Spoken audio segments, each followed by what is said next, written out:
I'm back. Welcome. It is Eric Erickson here. The phone number, if you want to be a part of the program. What is our phone number? 877-97-ERIC, 877-973-7425. So glad to have you with me. It is 6 after the hour. Let's get started. There is so much.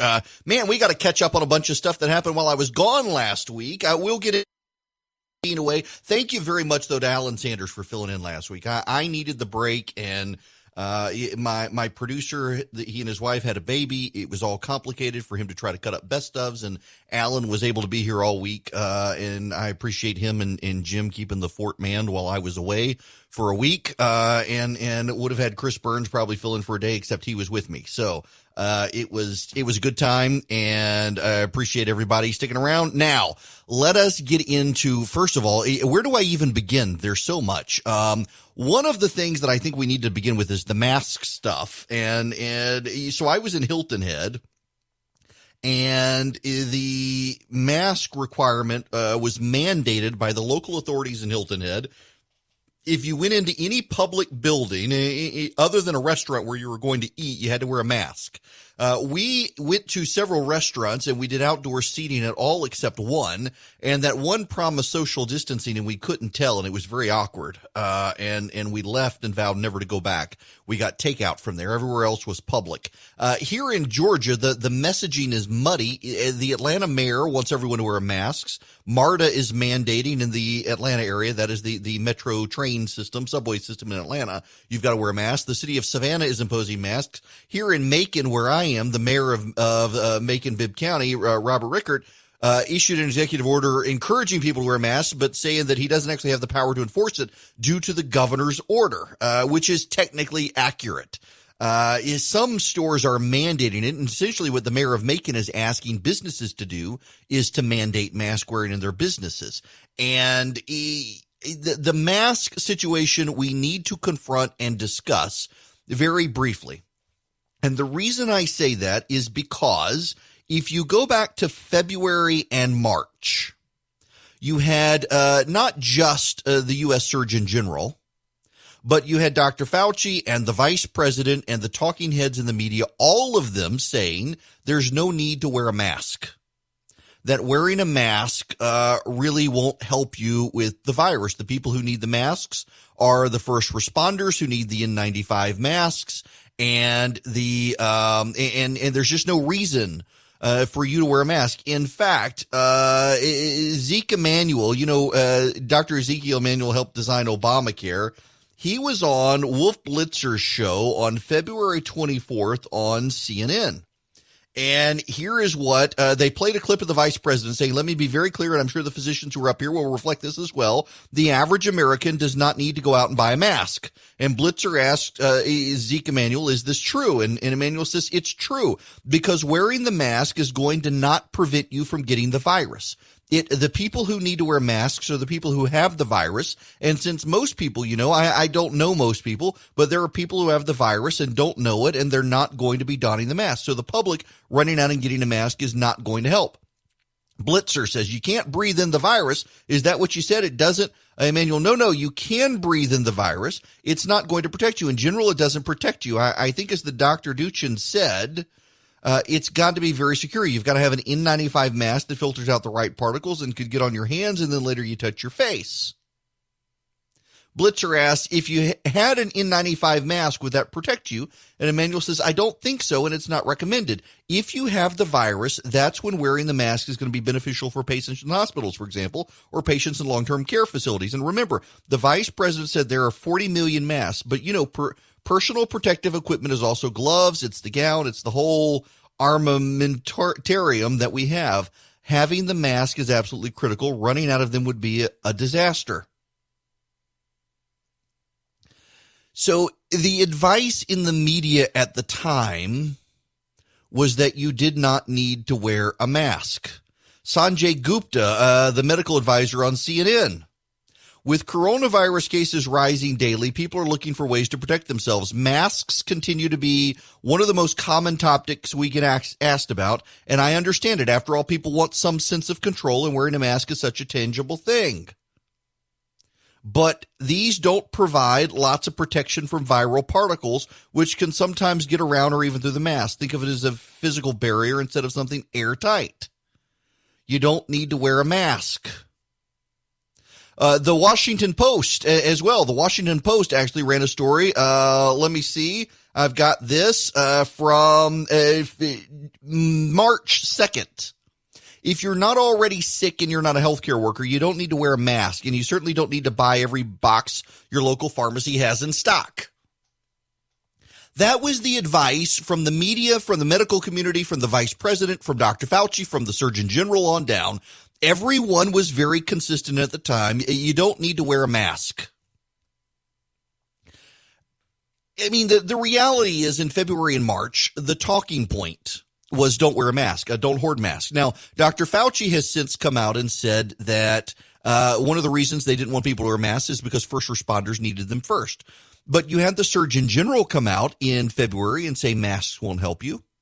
You had Sanjay Gupta on CNN come out and say masks won't help you. You had Ezekiel Emanuel, the healthcare expert the media loves, Rahm Emanuel's brother, the guy who designed Obamacare, come out and say you don't need to wear masks, they won't protect you. Everybody came out and said, don't wear masks. Well, here's the thing. The data has changed, and the media has done a very bad job of acknowledging that they advanced flawed data. One of the problems we're dealing with this virus is that the data has changed constantly. Every day a new study comes out. Every day a new report comes out. And the media has gotten so politicized. It's like the hydroxychloroquine stuff. There were some initial studies in Europe that came out that said hydroxychloroquine was shown to be beneficial if taken early. The president started talking about it, which made the media need to push back on it. So the media found all the studies from when hydroxychloroquine is given late in advanced COVID-19, showing that it not only doesn't do good, but could potentially kill people, and ran with those stories to try to discredit the president. Well, now we have American surveys that have come out from healthcare institutions like the Ford Institute saying actually hydroxychloroquine is good and does speed up recovery if administered early, right when symptoms start. That's the caveat there. And the media has largely glossed over all of that to try to get the president. And the same here. The media is now making a really big deal about the president wearing a mask the other day. It was a great big headline that the president wore a mask after telling everyone not to wear masks. But it wasn't just the president telling people not to wear masks. It was the media telling people not to wear masks. Now, I'm an advocate of wearing masks, and I want to tell you why. And I want to tell you where things have changed. Part of being a grown-up means when new data comes in, you assess the new data based on the old data and potentially change your mind. And a lot of people are hanging on to the statements of February and March, and they don't want to look at the new statements. Here's what we now know. And I want to go back to the Ezekiel Emanuel statement. This is from February 24th, where Ezekiel Emanuel was telling people not to wear masks. Here's what he said on why you don't need to wear masks. If you have the virus, that's when wearing the mask is going to be beneficial. If you have the virus, that's when wearing the mask is going to be beneficial. Now, why is that? Because if you cough in a mask, it's just like covering your mouth with your hand, except the germs aren't getting on your hand, they're getting in the mask. And when you exhale, if you've ever worn a mask, most of you now by now have put on one of these masks. What happens if you wear glasses? They fog up. Now, why? Because most of the water vapor is going up and down. It's not going out. It can't go out because there's a barrier there. So it goes up and down. The viral particles are also follow the laws of gravity. What goes up must come down. So when the virus particles go up or go down while you're wearing a mask as opposed to out front, they're more likely then to fall dramatically as opposed to spreading 6 to 12 feet. So the virus still gets out of the mask. It just doesn't go as far, which minimizes how far it can travel and who it can impact. It's also not going on your hand or into your elbow when you cough because it's going directly into the mask, which you then wash or dispose of, and you wash your hands. Now, here's what we know that we did not know in February and March. What we know now is that most of the people who have the virus don't know they have the virus. They're asymptomatic or they're pre-symptomatic. We know two things now. Let's distinguish between being asymptomatic and pre-symptomatic. Asymptomatic people are people who have the virus, test positive for the virus, and never have symptoms of the virus, or they have mild symptoms. They think they have allergies or something else. Those people can infect other people, but they're not infecting them at a high rate. Asymptomatic people are still contagious, just not as contagious as we first thought. They never know they have the symptoms, though. They never know they have the virus. So if everyone is forced to wear a mask, the people who are asymptomatic, who are contagious, who don't know they have the virus, they too will be helping contain the virus. But then there's the other class of people. The other class of people are far more dangerous. Those are the pre-symptomatic people. Pre-symptomatic people have no symptoms of the virus either. The difference between asymptomatic and pre-symptomatic people is that pre-symptomatic people are highly, highly, highly contagious. In fact, when you get the flu and you have the symptoms of the flu and you know you have the flu, that's when you're most contagious to the people around you. We now know from COVID-19 that before your symptoms present, when you have the virus but you have no symptoms of the virus, that is when you're most contagious with COVID-19. That is why COVID-19 spreads faster than the flu and kills more people than the flu. Because when you have no symptoms at all and you have it, you're highly infectious if you're pre-symptomatic. Now, the difference between asymptomatic and pre-symptomatic is pre-symptomatic people are going to get the symptoms. They just haven't gotten them yet. Asymptomatic people are mildly contagious and never get the symptoms. Pre-symptomatic people are people who are going to get all the symptoms and are highly contagious before they get the symptoms. In either case, there's a common thread here. You don't know you've got the virus. So if everybody wears a mask, then people are able to contain the virus. Why? Because when they breathe out or they cough or they sneeze, a lot of particulate is trapped in the mask, or it goes up or it goes down. It doesn't go forward out into where it gets trapped by the air and floats along the air. I hope that makes sense to you, because the data has changed. What has not changed, though, is the arrogance of some politicians and of the media in dealing with this. There is not a recognition from the media that they screwed up and got it wrong. What we're hearing from the media now is an attack on the president for having told people not to wear masks, when the media itself had people on television, on MSNBC, on Fox, on CNN, on ABC, CBS, and NBC, all of them saying don't wear masks. All of the experts were on TV saying don't wear masks. Sanjay Gupta was on CNN saying don't wear a mask. Ezekiel Emanuel was on MSNBC and CNN saying don't wear a mask. The Surgeon General was out saying don't wear a mask. Dr. Fauci was out saying don't wear a mask. The vice president was out saying don't wear a mask. Now, the vice president and Dr. Fauci were very nuanced in what they said. At the time, it was the people in hospitals who needed the masks. It was not the general public, because there wasn't community spread at the time. Well, now the situation has changed. We now know that most of the people who are contagious don't have symptoms and don't know they're sick. So the best way to help them prevent spreading the virus when they don't even know they have it is to put a mask on. We also now know that we've got a supply of masks out there that people can get access to that they didn't have a few months ago. We also now know that the virus is spreading in the community. The data has changed, so the advice has changed. The overwhelming problem here is really a lack of trust of the experts. People don't trust the experts anymore. On either side, nobody trusts the experts. Nobody can trust the media, because the media is so busy playing tit for tat with the president. The media doesn't actually want to get you the facts out there, and the facts have changed. The data has changed. Every single day, we get new studies coming out saying new things about the virus we did not know.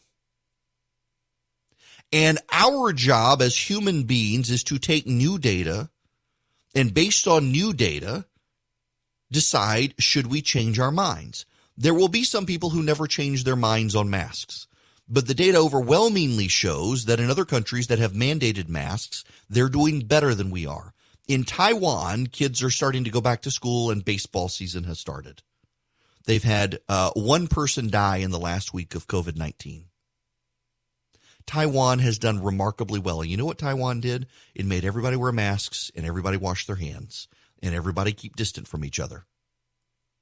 In this country, we haven't been able to do that. there is an overwhelming distrust. There's distrust of politicians. There's distrust of the media. There's distrust of the experts. There's distrust of individuals. There are real problems that we're going to have to deal with in this. One thing we can all do, though, is recognize that the data has changed.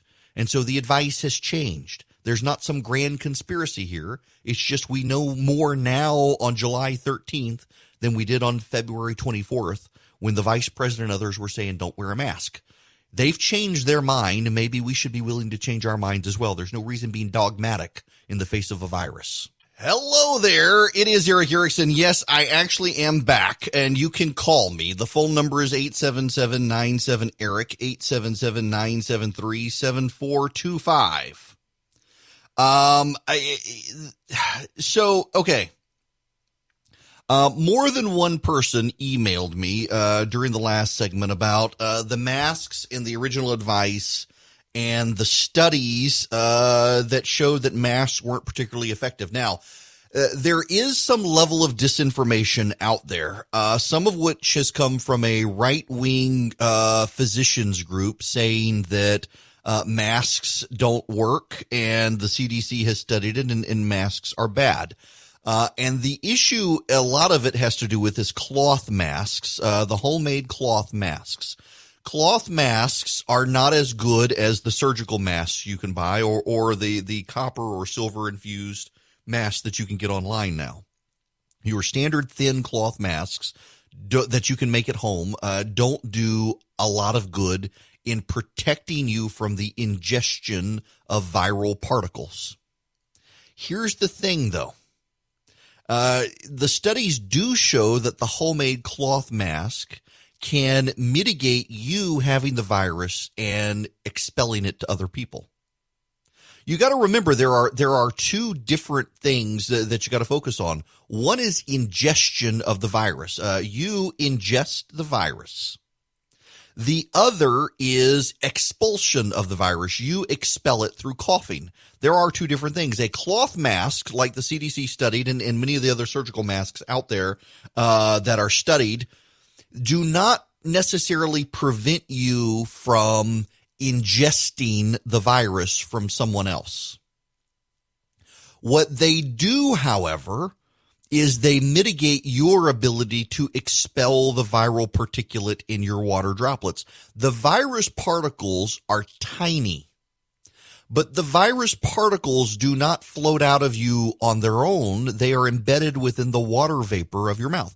When you go outside on a cold day and you see the water vapor, if you've got the virus, all of those tiny little microscopic drops of water vapor have the virus in them. And what a cloth mask can do is help you redirect the flow of your breath. Just, again, you wear glasses and they steam up. And it also will, to some degree, slow the ability of the virus to transmit beyond the mask. So that you got to distinguish between the two, the expulsion and the ingestion of the virus. That's where the conundrum comes through. Cloth masks can't be effective, some people would argue, because they don't filter out the tiny particles and they're extremely tiny. Now, this is from Stanford. And by the way, this is from the group that's skeptical of the spread of the virus. But most of the particles leave the mouth and nose in larger droplets that become smaller through evaporation as they move away from the body. Trapping the droplets with the mask means not nearly as many viral particles escape. So when the parties at a gathering are wearing well-constructed masks, it provides a layer of safety. If two people are wearing masks, the viral particles can travel about 5 feet away from each individual. When an infected person is not wearing a mask, the particles can ultimately float about 30 feet away and live up for about 30 hours based on what we know. This is the latest research. This is coming even from the skeptics at Stanford University. Now, I did not intend to start the show today on the mask thing, but it is really ridiculous, I think, as the media chimes in on the president. But I want to tell you something else that I think is really ridiculous and what really frustrates me. The number of people on the right who ridicule Joe Biden for wearing his mask, who are now praising the president for wearing his mask. When Joe Biden wore his mask, a bunch of people ridiculed Joe Biden for wearing a mask, said it was street theater and it looked weak. The very same people, Twitter has a long memory, And people were able to pull up the tweets of people, some prominent blue check marked conservatives who ridiculed Joe Biden and said he looked weak. Now talking about the president, well, this is leaderly. This is, I'll wear a mask now that the president's wearing a mask. Why must you be so into a cult of personality, people? Just think for yourselves. Part of our problem today is nobody wants to think for themselves anymore. They're just letting other people lead them around. Welcome back. The phone number, if you want to be a part of the program, 877-97-ERIC, 877-973-7425. I want to drop this up because there's other stuff I want to do, but I found this and want to read it to you real quick. There are several strands. This is from the University of California. There are several strands of evidence supporting the efficacy of masks. One category of evidence comes from laboratory studies of respiratory droplets and the ability of various masks to block them. An experiment using high-speed video found that hundreds of droplets ranging from 20 to 500 micrometers were generated when saying a simple phrase, but that nearly all these droplets were blocked when the mouth was covered with a damp washcloth. Another study of people who had influenza or the common cold found that wearing a surgical mask significantly reduced the amount of these respiratory viruses emitted in droplets and aerosols. But the strongest evidence in favor of masks comes from studies of real-world scenarios. The most important thing are the epidemiological data. Because it would be unethical to assign people to not wear a mask during a pandemic, the epidemiological evidence has come from so-called experiments of nature. A recent study published in Health Affairs, for example, compared the COVID-19 growth rate before and after mask mandates in 15 states and the District of Columbia. It found that mask mandates led to a slowdown in daily COVID-19 growth rate, which became more apparent over time. The first 5 days after a mandate, the daily growth rate slowed by 0.9% compared to the 5 days prior to the mandate. After 3 weeks, its daily growth rate had slowed by 2 percentage points. Another study looked at coronavirus deaths across 198 countries and found that those with cultural norms or government policies favoring mask wearing had lower death rates. Two compelling case reports also suggest that masks can prevent transmission in high-risk scenarios. In one case, a man flew from China to Toronto and subsequently tested positive for COVID-19. He had a dry cough and wore a mask on the flight, and all 25 people closest to him on the flight tested negative for COVID-19. In another case, in late May, two hairstylists in Missouri had close contact with 140 clients while sick with COVID-19. Everyone wore a mask, and none of the clients tested positive. Now, that being said, we must move to the New York fixation because the media is so excited that there have been no deaths of COVID-19 in New York. They're calling it a success. They're calling the New York situation a success, and now they're going after Florida. And in going after Florida, they are attacking Ron DeSantis. And it is remarkable how they're ignoring places like California that are led by Democrats and fixated on Republican states like Florida. My buddy Steve Krakauer put up this tweet after Valerie Jarrett it cheered on short-term sacrifices saved lives. Those short-term sacrifices being all those senior citizens, I'm sure, who died in nursing homes. Here's what Steve Krakauer wrote. More people died with coronavirus in New York City with a population of 8 million than died in Texas, 29 million people, Florida, 21 million people, California, 39 million people, and Georgia, 11 million people combined. Now, those are the population totals. Let me read this to you again. More people died with coronavirus in New York City than Texas, Florida, California, and Georgia combined. And yet the media seems to be heralding New York as some sort of success. Now, you need to understand there are a couple of biases at work in the media's fixation with New York. One of the major biases of the media when it comes to New York is that the media, they're all in New York. ABC News, headquartered in New York. CBS News, headquartered in New York. NBC News, headquartered in New York. MSNBC, headquartered in New York. Fox News, headquartered in New York. CNN, headquartered in New York. The New York Times, headquartered in New York. All of these major media outlets are focused on New York City. And they were most extreme in their coverage when New York City was collapsing under the weight of the virus. And now they're looking at these other states and saying, oh, it's going to happen there as well, because they believe New York is the best. And now they completely forget the last several months of New York City and are suddenly, oh, Florida is terrible. You know, the death rate is going up in places again, including in Florida. But it's nothing like what we saw in New York. but the media can't bring themselves to separate their New York biases. Let me give you the numbers here in Georgia right now.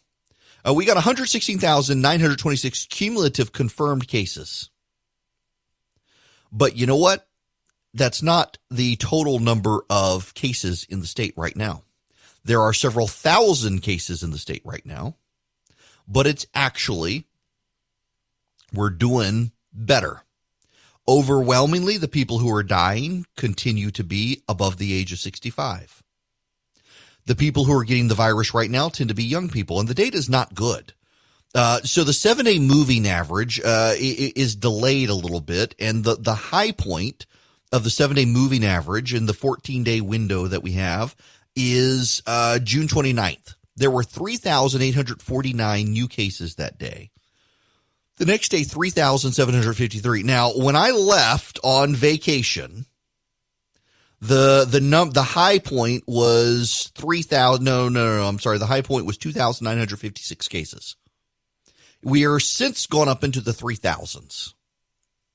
Georgia is not doing well with the virus right now. I frankly think the governor is wrong in not mandating masks at this point. I think that the science is overwhelming that masks actually do reduce the spread of the virus.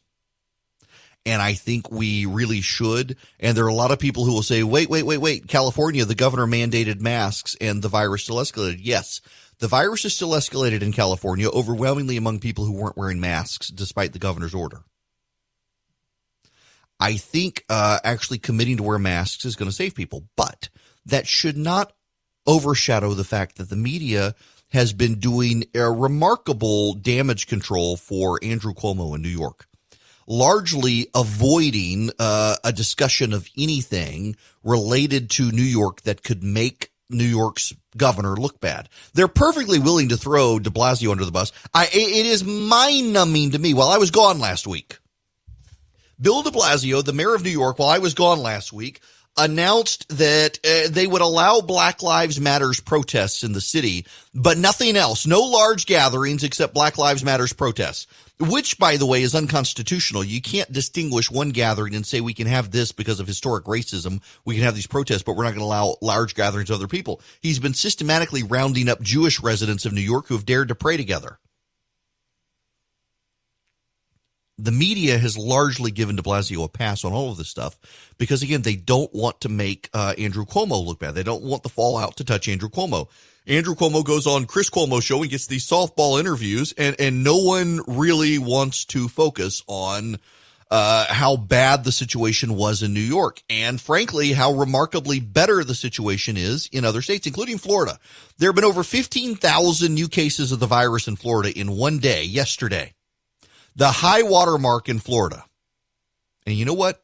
Deaths are trending up and hospitalizations are trending up, but not at staggering rates.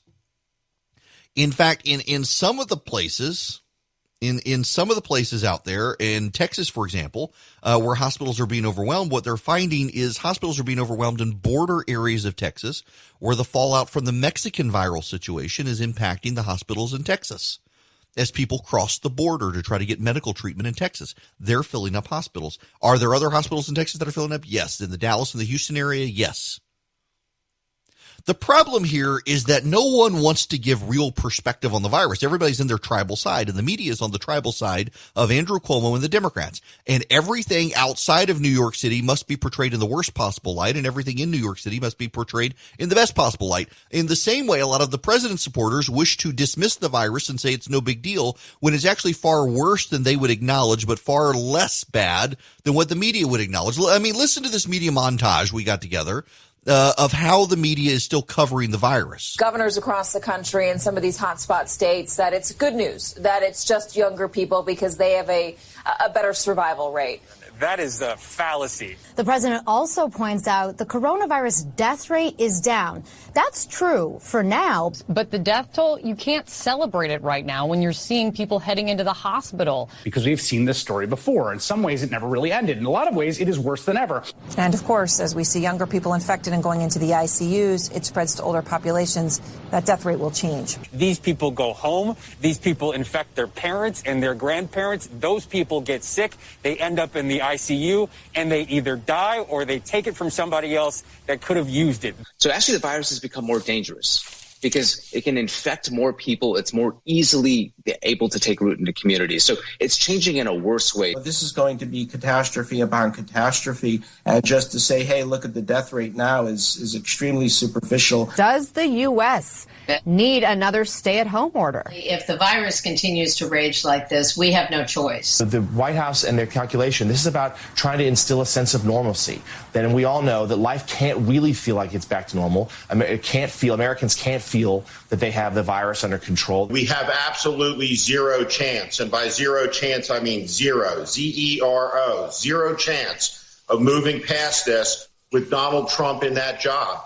Death rates are going to go up following all of these large infections. And Dr. Fauci, again, is doing what he's been doing from the beginning. He's been telling you the truth, and you haven't want to hear it.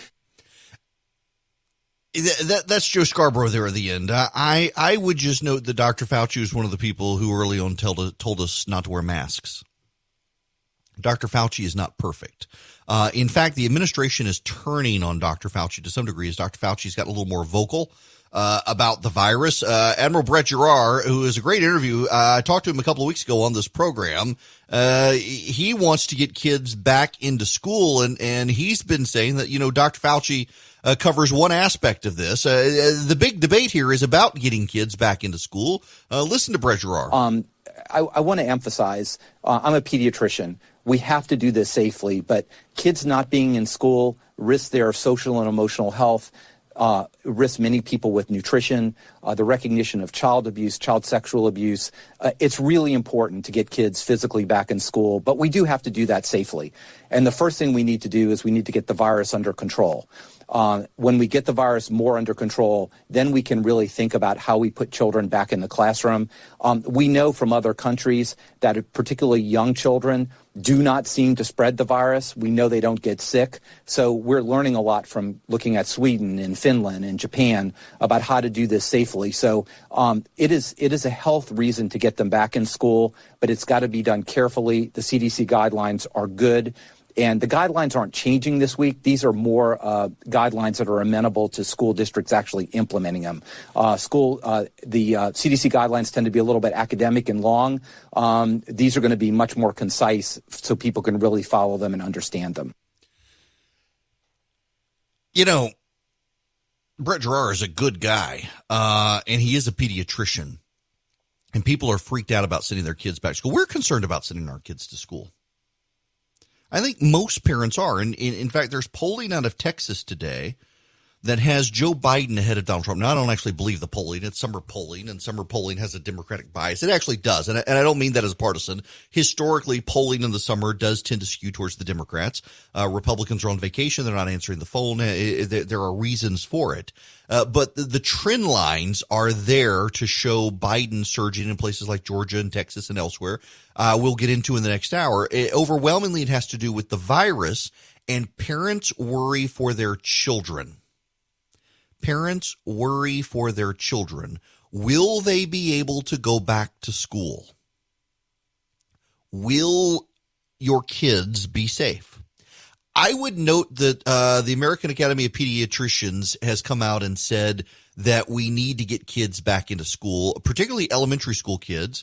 There is no significant data that shows that kids transmit the virus. And that gets drowned out, that elementary school kids in particular don't seem to be transmitters of the virus. In fact, in Sweden, if we want to look at Sweden, which I don't think actually is a model for anybody to follow, but in Sweden, one of the things they did do that does seem to not have any repercussions is elementary school kids went to school. Older kids mostly stayed home, or they would rotate in and out of schools, but younger kids could go into school, and in going into school, they were able to learn and not get the virus and not transmit the virus to teachers and others. Because for some reasons we don't quite understand, this virus doesn't seem to affect kids. Now, some kids get it. Some kids do get it. Remember, by the way, the hysteria over Kawasaki syndrome, that a bunch of kids were getting Kawasaki syndrome. It's one of the syndromes you can get from high fever and the like. It turns out it wasn't related to COVID-19 at all. The media ran with that story while I was on vacation last week. I don't have my fingertips on it, but there was a story last week. Britt Hume circulated it. It was from, I believe, the New York Times, showing that it turns out that the kids who were supposedly getting Kawasaki syndrome from COVID-19 were getting it elsewhere. It wasn't actually related to COVID-19. COVID-19 certainly can circulate among kids, but overwhelmingly, it's not. And that matters tremendously. And we should be able to get our lives back together and our kids back to school because of that. Now, how we do it and what the guidelines are yet to be determined. But, there's this entire population of people out there called parents who overwhelmingly have these things called jobs that they can't go to if their kids are home. We got to find a way to get this done. Hey, by the way, you know one of the easy ways to get it done? Wear a mask. Well, the president is headed to Atlanta. It's not a good sign that the president's campaign has decided they need to spend money in Georgia. I mean, objectively so. You may like the message, but it's not strategically good. I was in Hilton Head last week. I was there all week. My wife and I went out to dinner one night, and they had the Savannah TV station on. And it was the CBS Evening News. It was Norah O'Donnell, who's the anchor there. And this ad played a couple of times. Let me play you the audio of this ad. You have reached the 911 police emergency line. Due to defunding of the police department, we're sorry, but no one is here to take your call. If you're calling to report a rape, please press 1. To report a murder, press 2. To report a home invasion, press 3. For all other crimes, leave your name and number, and someone will get back to you. Our estimated wait time is currently 5 days. Goodbye. I'm Donald J. Trump, and I approve this message. Now, I'm playing it again because I need to now read you the text overlays.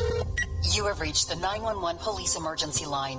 Due to defunding of the police department, the initial scenes are protesters holding up defund the police signs. Sorry, but no one is here to take your call. If you're calling to report a rape, please press 1.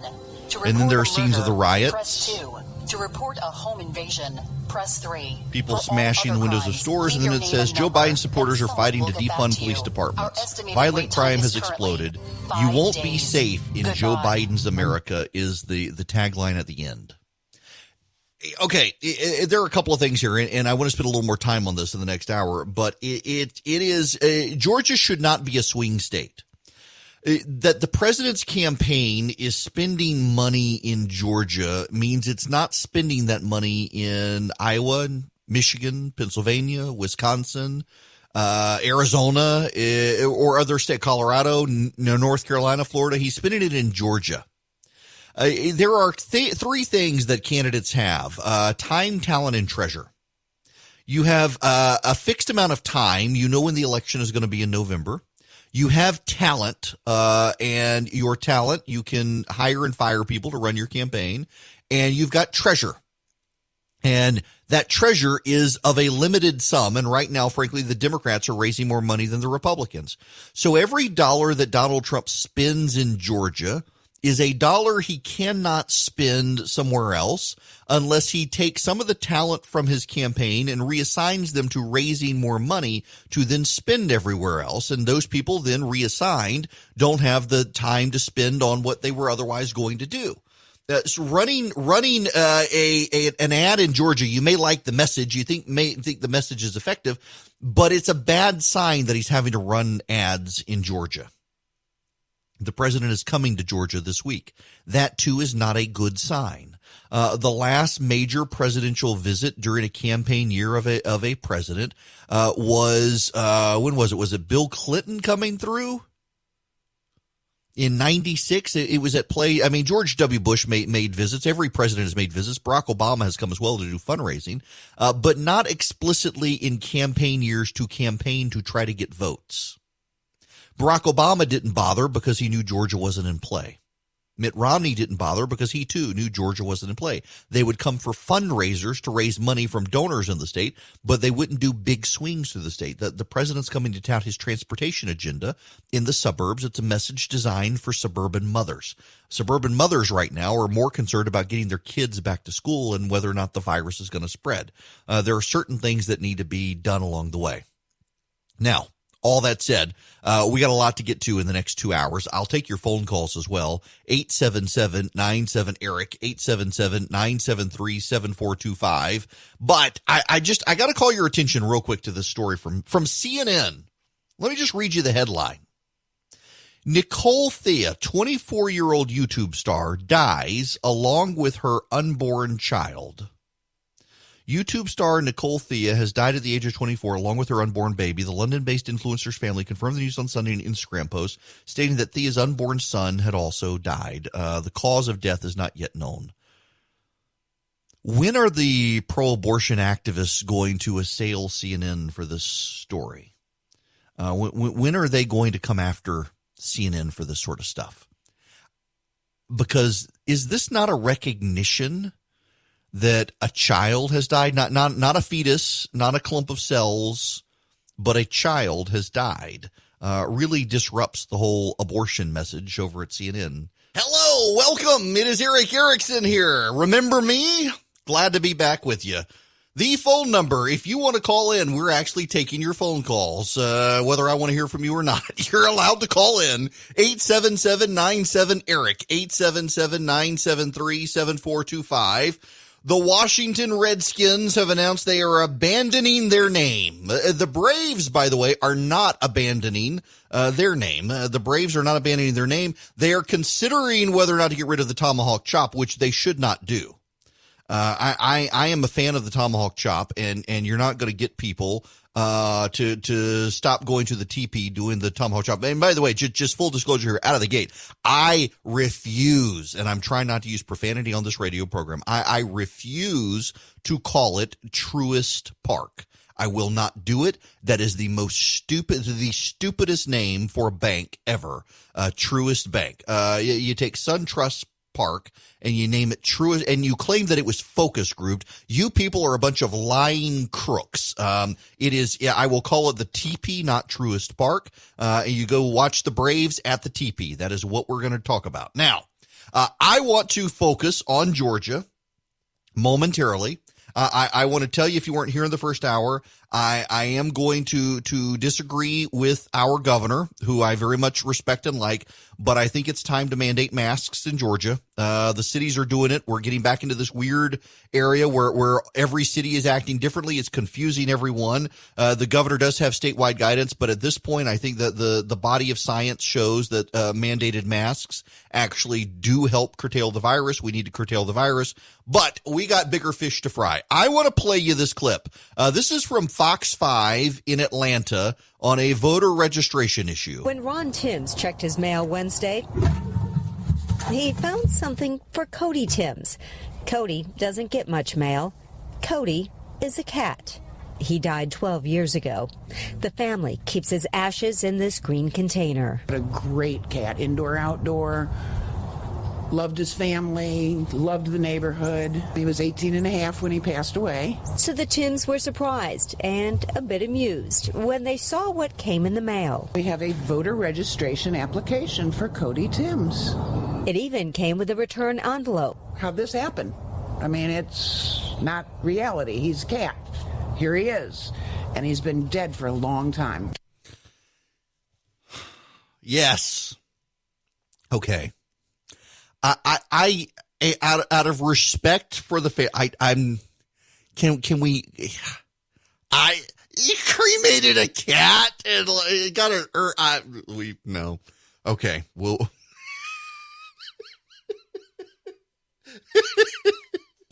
I'm sorry. I'm being disrespectful and I don't mean to be. Oh, boy, you know, so we moved into our neighborhood, moved into our house. And there's a cross in our backyard, and the family buried their dog, made a cemetery for the dog. The family who lived here, who built the house, from whom we bought it. We've got a pet cemetery in our backyard. And a couple of years ago, the families moved back to Washington State, where they're from. Their daughter brought her boyfriend here to see the house she grew up in and to see her dog's grave in the backyard. Yeah, okay. Yeah, well, yeah, we got pet cemetery in our backyard. But nonetheless, so how is this happening? Well, Brad Raffensperger, the Secretary of State, has decided, because Republicans in the legislature were very upset about him sending out absentee registration forms to everyone. And let me pause here. This is not contrary to what a lot of pundits would tell you. The concern had nothing to do with with voter suppression or trying to minimize the number of people who were voting. In fact, it turns out turnout was at a record high, and Republicans aren't upset about the turnout being high despite the pandemic. The problem from the Republican perspective is that the number of people who applied for absentee ballots overwhelmed local boards of elections. You see, it's easy for the Secretary of State to send out forms and get you to fill out your absentee ballot application. The problem is that it is not the Georgia Secretary of State who actually processes the ballots. It is the local board of elections. And local boards of elections tend to be understaffed affairs, and when they're flooded with a bunch of absentee ballot applications by people who otherwise would not have filed their absentee ballot application, they get overwhelmed. And in the metro area, in Cobb and Gwinnett and Fulton and DeKalb and the like, the boards of elections were so overwhelmed with absentee ballot applications that they did not have a chance to process them. And some people showed up on election day who had filed their absentee ballots and their paths crossed with their ballot in the mail. And they showed up. They had to vote provisionally, which tied up the election. It created a mess. Now, those local boards of election are paid for by county taxpayers, not by the state. The counties take care of this stuff. And to the extent that there's a problem at the local board of election, it is your county's problem. It is not the state's problem. But Brad Raffensperger, the Secretary of State, wanting to make it convenient for people to vote absentee, sent out absentee ballot applications, and local boards of elections were overwhelmed. And so Republican officials, the Speaker and others, all but chastised publicly the Secretary of State over having done that. And essentially, if you want an absentee ballot application, go get an absentee ballot application. Go to your local board of elections. But a Democratic front group has decided to enter the fray here. And the Democratic front group is sending voter absentee ballot applications across the state to people. Now, how are they doing it? What they're doing is they're going through mail clearance houses. Let's say, so let me replay this clip for you. When Ron Timms checked his mail Wednesday, he found something for Cody Timms. Cody doesn't get much mail. Cody is a cat. He died 12 years ago. The family keeps his ashes in this green container. A great cat, indoor, outdoor. Loved his family, loved the neighborhood. He was 18 and a half when he passed away. So the Timms were surprised and a bit amused when they saw what came in the mail. We have a voter registration application for Cody Timms. It even came with a return envelope. How'd this happen? I mean, it's not reality. He's a cat. Here he is. And he's been dead for a long time. I'm going to offer an educated guess. And I don't know that I'm accurate, and I want you to know that going into it. But how does a cat that has been dead for more than a decade get an application for voter registration in the mail? How on earth does this happen? First of all, you will note it's not an application from the Secretary of State's office. It is an application from an outside group trying to get people to register to vote. They don't say that in the report, but it's there. So what more likely than not happened is that at some point in the past, while the cat was alive, the family entered the cat into something that required the cat's name, whether it was a food giveaway from a pet food company, or cat toys or something. There was some voter file, there was some mail file on which they were entered 12 or 13 or 14 years ago. And they had to put down the cat's age. So the voter registration firm that the Democrats are using more likely than not went out and got a mail file, a house file from various ad companies. You can buy these things. If you want to do targeted advertising you can buy these things. And they saw that Cody was at the time probably 12 years old, let's say.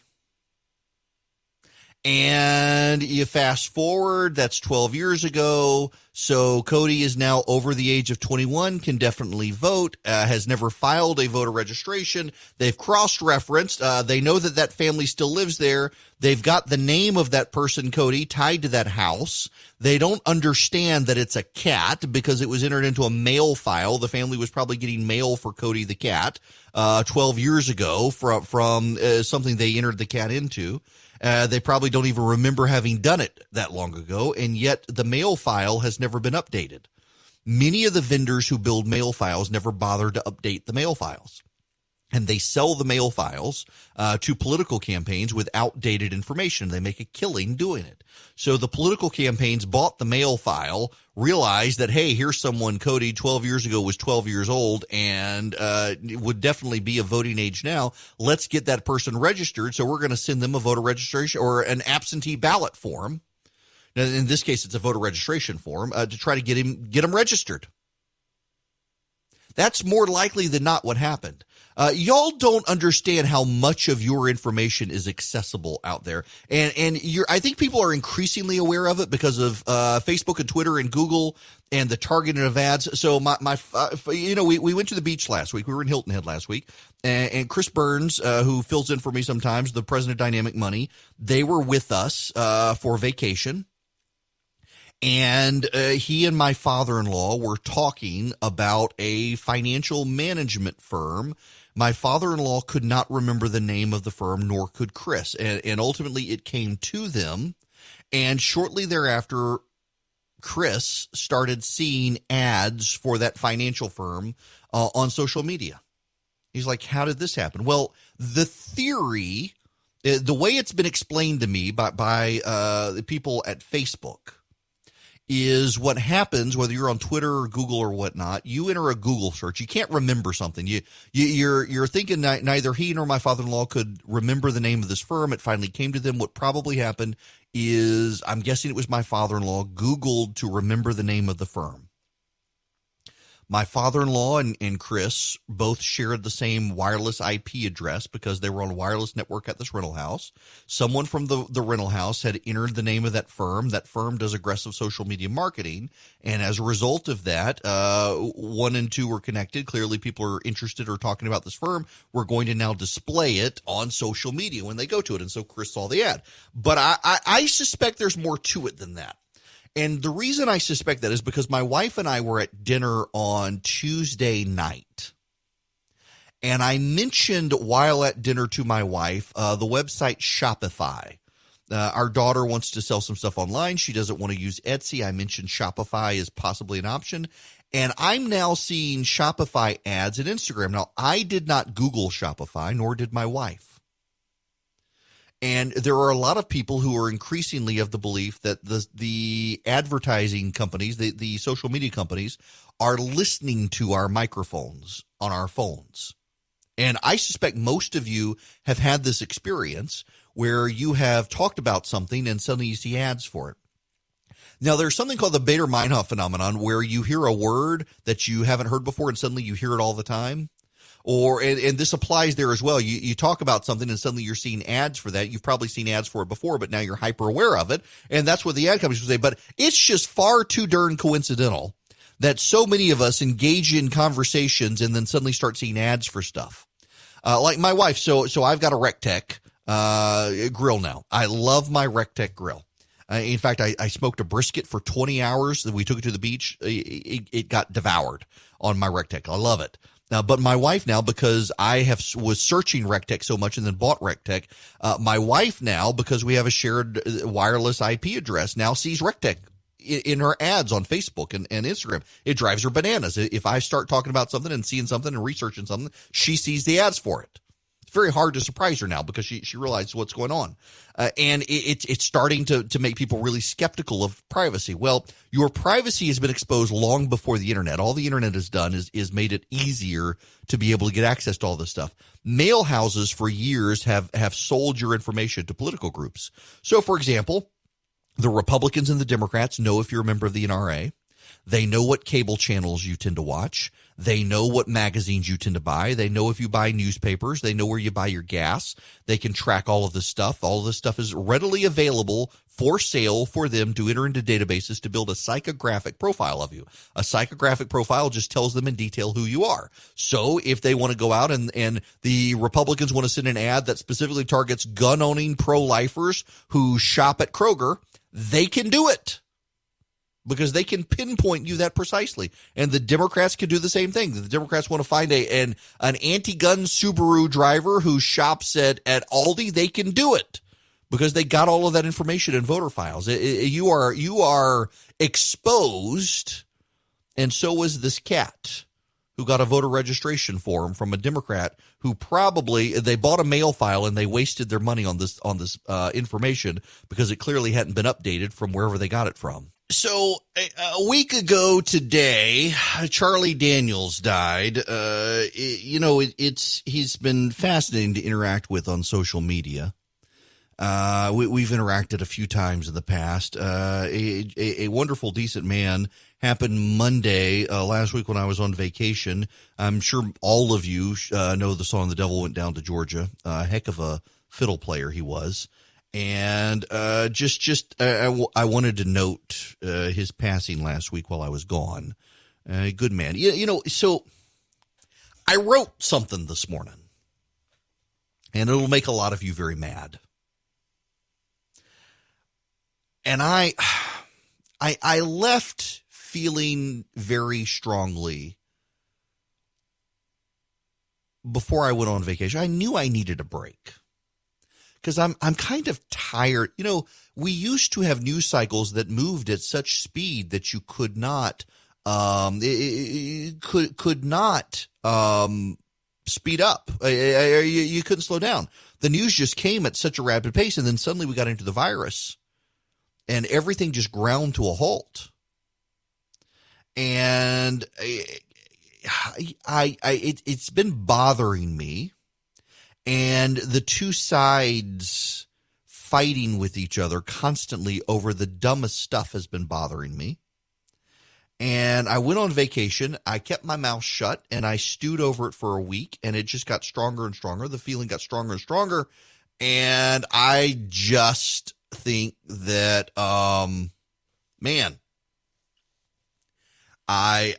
things suck. And not only do they suck, but I am frustrated with all sides. I am mad at all sides. I am infuriated with the incompetence of Republicans right now, who are going to get annihilated in suburbs across this country. Because they won't act, because they're waiting for the president to direct them, and the president is distracted and not focused. And I would feel more engaged in this election if I felt like the Republicans were engaged in this election. Listen, say what you will, but I have done campaigns for years. I have run federal campaigns for Congress. I have run state campaigns. I've run statewide campaigns. I've run local campaigns. I've run congressional races. You name it. I have run campaigns. Short of the presidency, I have run campaigns. And it is not a good sign when a candidate should be winning a state and is having to run ads in a state. And the president is having to do that. The president's having to do campaign swings through Georgia. That should concern every single last one of you, that Georgia is in play for the president, because Republicans are losing the suburbs. And it frustrates me to no end that everyone out there wants to dance around and pretend that everything is okay and it's in the bag and don't worry about it. And he's losing to a corpse. I mean, we've got a coffin-contained cadaver for the presidential candidate on the Democratic side, and he's ahead in the polls. And the man doesn't have a pulse. It is weekend at Bernie's over on the Democratic side, except it's weekend at Biden's because Bernie lost. And it is infuriating to me. It is infuriating to watch the press do what the press is doing and lie repeatedly and pretend to be experts when they're not. I mean, the nonsense from Don Lemon last week while I was gone. But here's the thing. Jesus Christ, if that's who you believe in, Jesus Christ, admittedly was not perfect when he was here on this earth. You know what? I don't even need to play this clip. Jesus Christ was not perfect while he was on earth. Don Lemon is an anchor on CNN who at one point was headquartered in Atlanta, where he was surrounded with Christians, which is a 4 billion person global religion, the largest religion on the planet. And he's too stupid to know that Jesus Christ was a perfect person. He comes on. This is a man people get their news from. And CNN allows this. They allow Chris Cuomo to have on his brother, Andrew Cuomo, and ask him rather incestuous questions and pat him on the back and give him attaboys and never ask him a tough question. I mean, the entire world seems like it's lost its mind. I am frustrated with the Republicans and the Democrats and the press and all the little leg humpers out there who just want to ride the leg of their perfect race. It infuriates me. And I took a break from it for a week, and it was glorious, and I wasn't going to say anything. And when I came back, I decided, you know what, this is still on my mind, and so I'm going to have at it. And when we come back, I'm going to tell you what I really think, and you all may hate my guts, but it's about time we had this conversation. So let's have a conversation, shall we? It is Eric Erickson here. The phone number is 877-97-ERIC, 877-973-7425. So I was gone for a week. And I have discovered this phenomenon of, and it's mostly pastors who have talked to me about this. But my buddy Chris Burns went with us to the beach, he and his family, and he also said the same thing, that you need a 2-week vacation if you can swing it. Now, I'm in a ratings-based business, and during the middle of the year, there's just no way I could swing a 2-week vacation. It would be a disservice to local stations around the nation where this show broadcasts if I was gone for 2 weeks. And at the end of the year, I will probably wind up those last 2 weeks, Christmas and New Year's. The way ratings work is at the end of the year, you've got a ratings book. And your last couple of weeks of the year are called the holiday book, and nobody really cares about them. And that's why a lot of radio show hosts take the last 2 weeks of the year, and they take off. And I will probably wind up doing that. But I can't in the middle of the year afford to be gone for more than a week. But I needed the break. And while I was gone, I did a lot of thinking. I did not do a lot of watching the news. In fact, I tried as much as possible to avoid it, because I was on vacation and I have a very hard time unplugging. And I went away, and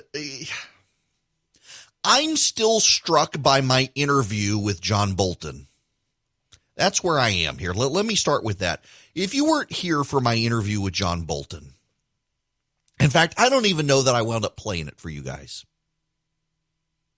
because it was it frustrated me so terribly. I interviewed him on my evening show, and I was going to play it on the morning show, and I just decided it wasn't worth it.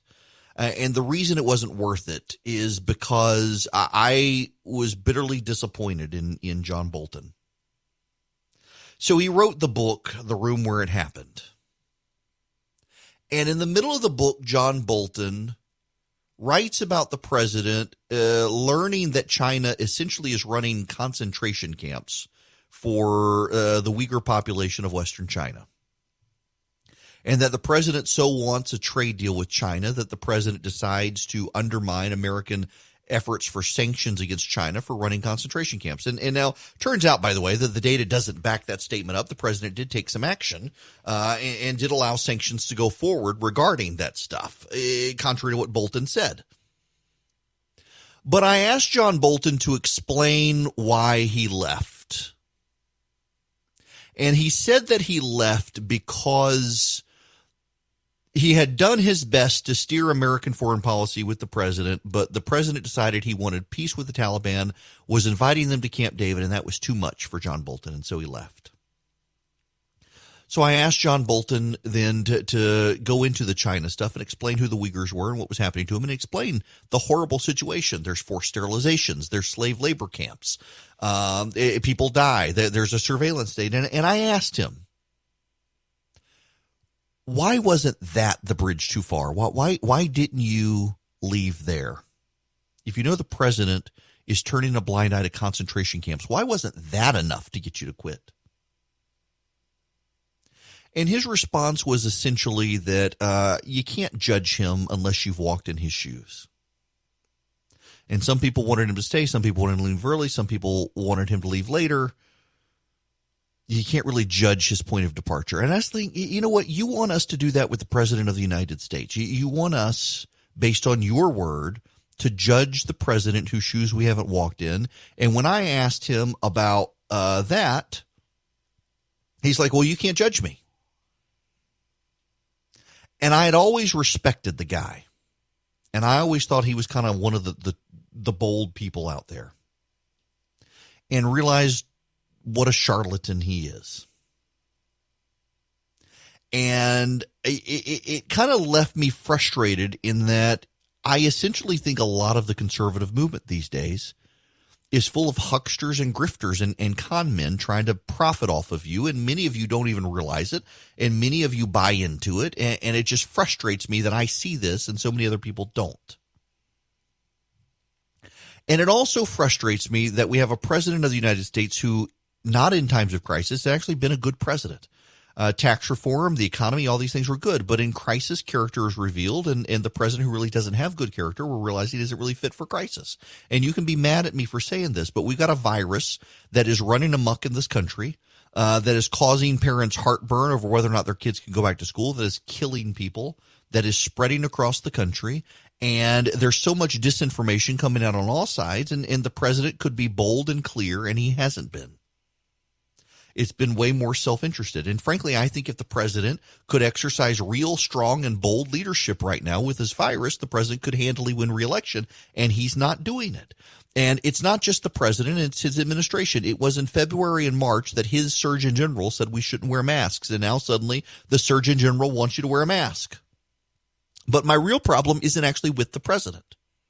My problem is with a lot of the apologists around the president. Do you remember in 2016, there was that, at the time, anonymous essay called the Flight 93 election that basically we are in a war for survival, and we've got to wrest controls away from the left-wing hijackers and take over the plane or else. And these people who bought into the Flight 93 premise, they have crashed the plane with none of the valor or heroism of the people on the real Flight 93. Their ideas are completely incompatible with our Republican setup in this country, our democracy. You listen to these people and their nationalist conservative hybrid model where they want the national bureaucracy and the White House to set the theme of national greatness for our country. They can't even fight a microscopic virus, and yet they think the bureaucracy is somehow going to set a course for national greatness. I mean, when you listen to the rhetoric of some of these people, their ideas are incompatible with a flaky democracy that every 2 years hands power to the other side. And the president himself has played into this and has allowed people on the left time to fundraise and outmaneuver the Republicans. And the president, you can say, is not in charge of his campaign, and it's true, but ultimately the buck stops with him, even though he acts like it doesn't. But you pay attention to his campaign, and I'm getting text messages on a daily basis to get free T-shirts from the Trump campaign, email, text message spam out the roof. Meanwhile, the left isn't spamming people in text messaging. They're going door to door of registering voters. One of the saving graces for the GOP right now is that Republican voter registrations are ahead. But hey, guess what? Republican fundraising is so far behind. Senate Republicans are privately telling senators, if you don't figure out a way to maneuver with a deficit in fundraising compared to the Democrat, you're going to lose. The Republicans, if the election were held today, would lose the Senate, would lose more seats in the House, would lose the presidency, and would lose a number of state legislatures, and the Democrats would be the ones able to redraw the lines for Congress and state legislatures and lock in gains for a decade. And no one seems to be paying attention to this fact. And everyone wants everyone to believe it's all hunky-dory. We are living in an electoral Potemkin village on the right. But I'm not done, because then you got the Democrats to deal with. Do you know the difference between Joe Biden and a tomato? Tomato is not actually a vegetable. You've got all these people on television, from reliable sources at CNN to MSNBC and the like, who have spent inordinate amounts of time telling us that Donald Trump has mental problems, is mentally unfit to be president of the United States. Remember the guy on Brian Stelter's show on CNN who said Donald Trump has killed more people than Hitler? And they ran it on social media. They promoted the man's clip, and they said, Brian didn't actually hear what he said. He would have corrected him otherwise. You know he heard what the guy said. They wouldn't have pushed it out on social media otherwise. And that guy was saying the president is mentally ill. He's some sort of psychiatrist, and the president has all sorts of problems. Have you not paid attention to the guy running against the president? The man is a cadaver who is confined to a coffin. They have pulled his face back to make it look like he's alive, and it's not doing very well. Joe Biden doesn't know where he is. The man, he's got to be spoon-fed information. And the people who question the president's mental fitness don't even want to point out the fact that the Joe Biden of today is not the Joe Biden of 4 years ago. There has been serious mental decline there. And Joe Biden would be hijacked by the left. He would be unable to repel left-wing advances in his administration. And you can claim all day long that it turns out the Democrats are actually fairly moderate. And yes, a lot of them are, but the loudest voices, the most influential people in the Democratic Party are radical progressives who don't want to just tear down statues of Confederates, but they're already tearing down statues of George Washington. So we've got a presidential administration that doesn't seem to have a clue how to win in November, thinking, we beat Hillary, we'll beat Joe, when Joe is not Hillary. And you've got the Democrats running a man who, for all intents and purposes, is 3 feet into a 6-foot grave with a bunch of left-wing activists controlling his campaign. And I got to choose between them. And then you got the media, which so hates Republicans and the president in particular that they won't even be honest about what's going on out there right now. On CNN, you had people in February and March parroting all the information about don't wear a mask, and now they're coming out and they're ridiculing the president for not wearing a mask until this weekend. And don't give me, but the administration was saying this too, because I realized that people in the administration were saying it as well. But when is the last time CNN believed anything that came from this administration? When is the last time that CNN ever acknowledged that this administration said something truthful? And now suddenly they're like, it's not us, it's them. They're the ones who were telling you to wear a mask. No, CNN, you had experts on who are Democrats telling people not to wear a mask. And now suddenly you're shaming people for not wearing a mask. And the healthcare experts out there. The healthcare experts who tell everyone that you need to be socially distanced, cheering on the riots and protesters standing shoulder to shoulder without masks on. Why should we believe what any of these people say? If they're going to shape their advice based on the partisan affiliation of people in the streets, the pride marchers and the protesters get a pass, but the small business owners, they're to be condemned for not socially distancing? Why should I take any of those people seriously? And then when we're not squabbling about the masks and the virus, we got this stupid cancel culture festival going on out in public with a bunch of stupid people being led by even more stupid people on whether or not you should cancel people. And what it actually amounts to is the left trying to decide who can be on television. Do you know I got canceled? I used to be on Meet the Press at least once a month, and then I had the audacity to say I'd vote for Donald Trump in 2020. Haven't had an invite since. The right tried to cancel me when I said I wouldn't vote for Donald Trump in 2016. They were unsuccessful in canceling me. Let's not pretend that this cancel culture only exists on the left. People on the right cancel people all the time. They don't want to hear. You got to turn the radio. You got to boycott. You got to go after their advertisers. It happens on the left and the right. But the left has more power to be able to do it because the left has all the influence behind the scenes when it comes to TV networks and newspapers. So the left is agitating right now. I don't know if you saw this last week. There was this article in Harper's Magazine denouncing cancel culture, and then the cancel people came for the cancel culture, the anti-cancel culture leftists. And they actually, the people who responded to the Harper's letter. So let me back up so you understand this.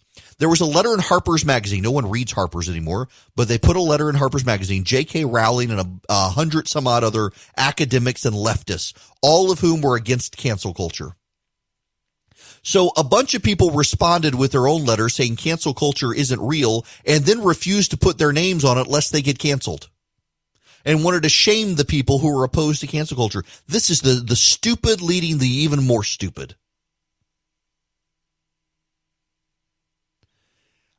I'm just tired. I had a vacation to reflect on this, and I think I hate everybody in politics right now. And I am tired of the BS from the media where they can't get their story straight and everything's got to be anti-Trump. Frankly, I am tired of this administration not being competent enough to give us advice on the virus. You got 3 different people from the administration who'll come on TV and give you 3 different pieces of advice. These people can't get on the same page. I am tired of the Democrats pretending that they are not radical leftists who want to destroy this country. And right now it seems like we got to choose between a party of people who hate everyone, not them, and a party of people who hate America itself. I feel like I'm a man without a party at this point, because right now I'm kind of disgusted by everybody in politics. And I suspect a lot of you are as well.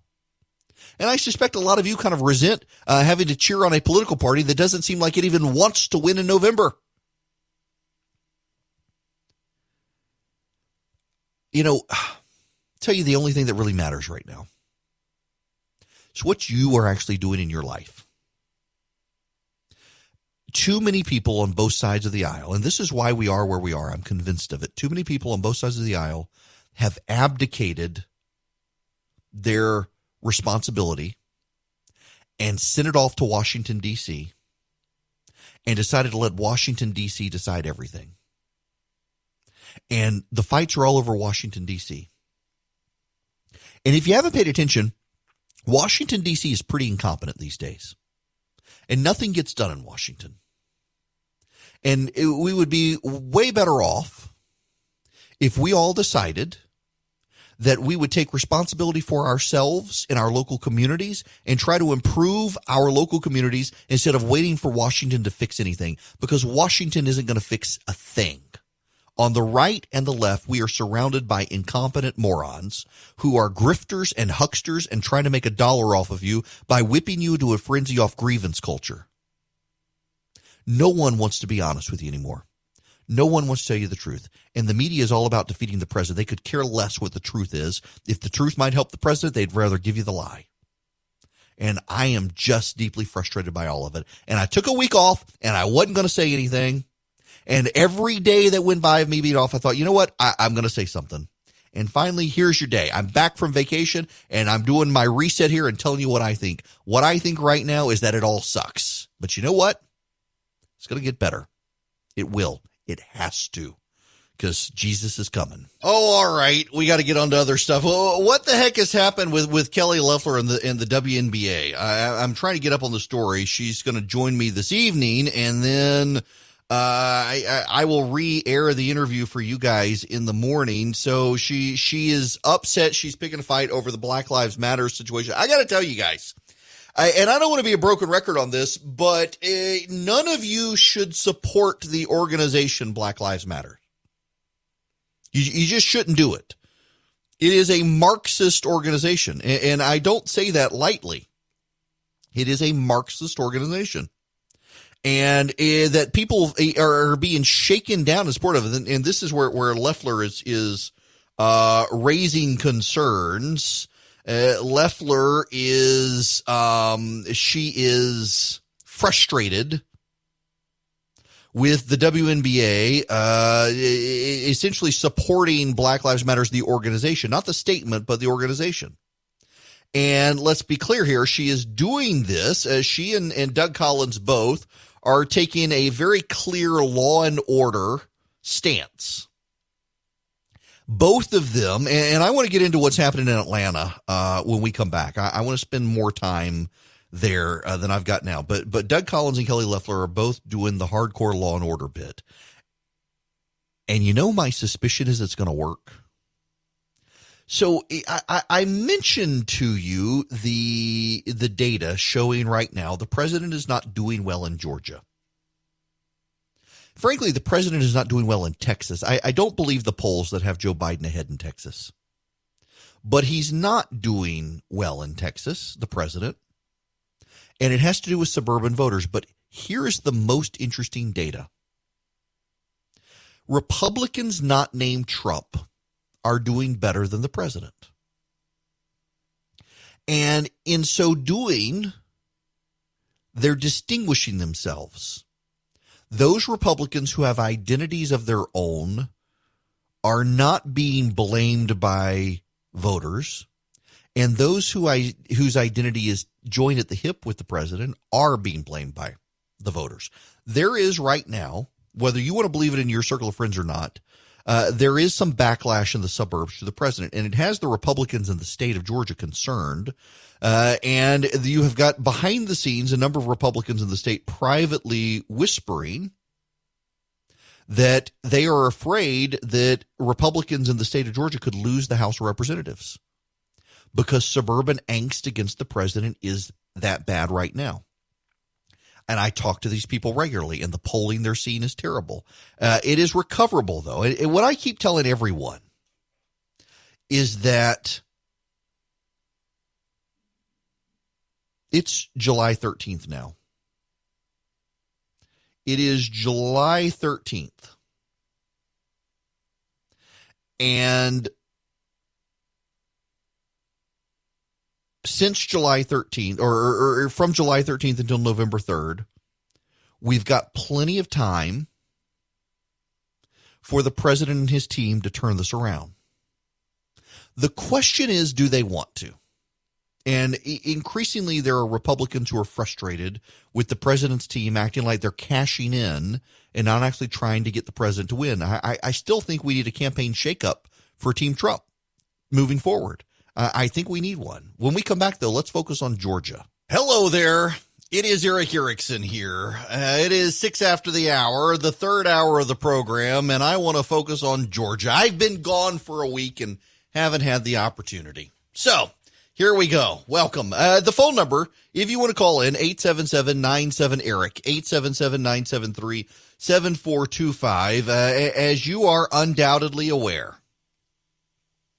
in Atlanta last week, on July 4th, Independence Day, a mother was, where was the road? University Avenue or some such in the downtown Atlanta area. Yeah, University Avenue.